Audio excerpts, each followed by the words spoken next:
if there is a realization that Putin's jerking him around, and if, as I have heard from one or two Republicans, his patience is running out and he is ready to slap serious sanctions on Putin, Yes. great. The problem is that he's sort of looking for excuses not to do that by complaining that some Europeans, rightly actually, Yes. are still buying oil and gas from the Russians. And Yes.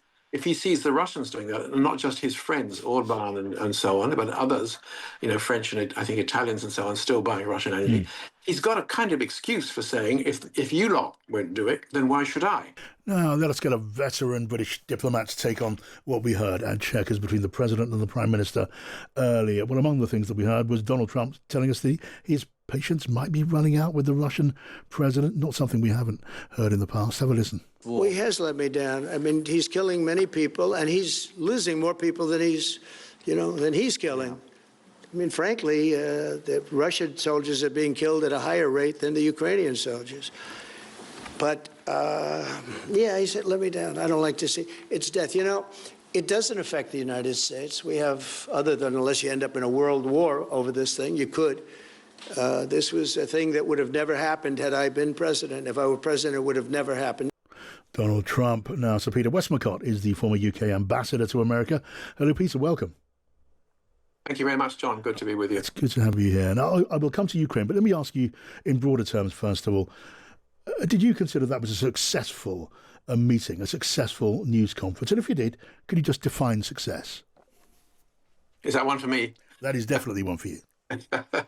I think it was successful in the sense that nothing went wrong, no bombs were dropped, no serious embarrassment. There was some very nice fuzzy language about Britain and America have done more good in the world than any other two countries since time began, kind of thing. People will have enjoyed that.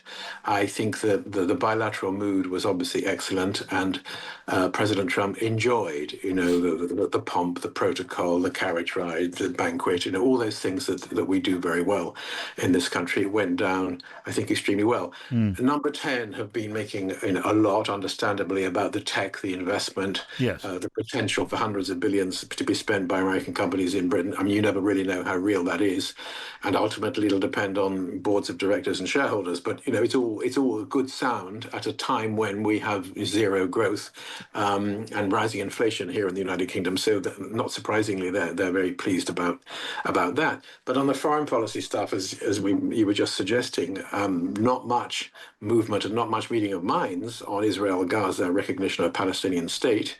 And I think on Ukraine, although it was reassuring, I suppose, to hear the president say that Putin had let him down, he seemed to think that what was going on in Ukraine was not really America's problem and was a European problem, but maybe not even ours. It was some way away. That's not the way the UK government sees it. It's not really how most Europeans do. They think that there is a really global issue here about stopping a tyrant from invading next door countries, which drags NATO, which we're all members, into potentially a conflict. So I think people will want not only to hear that he feels let down by Putin, but that he's going to do something about it. And we didn't see much evidence of that. Yeah, and that's pretty undeniable, isn't it? Pete? I thought the Prime Minister was treading a very delicate line and did it, you might feel, reasonably well. Had to choose his words carefully. Could not say anything that went near the mark or near the possibility of setting the president's back up. You're an ex-diplomat, and I don't have to worry too much about that. So let's speak more frankly about this. When you hear President Trump saying that he thought ending the war in Ukraine was going to be easy, and when he says the fact that he hasn't done that, he takes as a kind of personal letdown on the part of Vladimir Putin. What does that say? Does that not just say we're talking and hearing a president speaking with, in some ways, startling naivety, with poor judgment, and with more than just a bit of ego inflation? Well, we all kind of sniggered, if that's not the wrong word, when we heard him say, I'm going to finish it in the first 24 hours. and we roll our eyes a bit when we say there would never have been an invasion of Ukraine if I'd still been president, and it's all Joe Biden's fault and Zelensky's fault. He never actually says that it's Vladimir Putin's fault, and that begs a number of questions.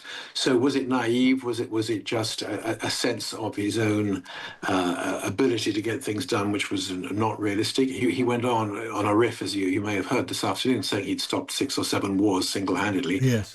Not many people would agree with that description of the geopolitical realities in the war. I've heard President Trump say that he solved 10 at a different point, but... Oh, 10? I hadn't heard 10. I'd heard up to 7. I think we had 7 again today, but maybe these things vary.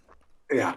So, I mean, what is good is that he's realized that he's being played, he's been let down, and he takes this personally, because for this president, all these things, all the problems that we want him to use his extraordinary clout and ability and leverage to solve, they do matter to him personally. They do matter whether it's in terms of getting a Nobel Peace Prize or whether it's about being let down by somebody else who he thought should be doing what he's told them.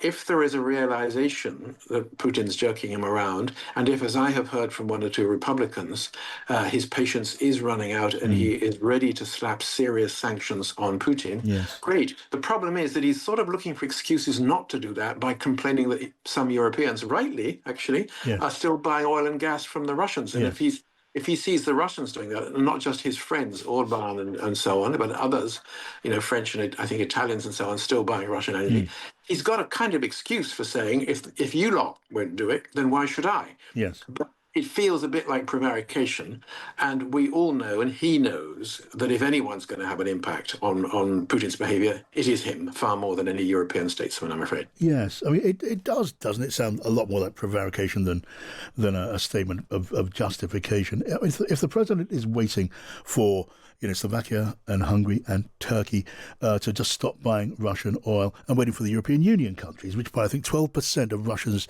liquid gas at the moment, to stop doing that, although there is a target for all of that, isn't he telling us that he's just not really in the business of doing it at all? Because those things aren't going to happen, certainly when it comes to Hungary and Slovakia and the friends of Russia.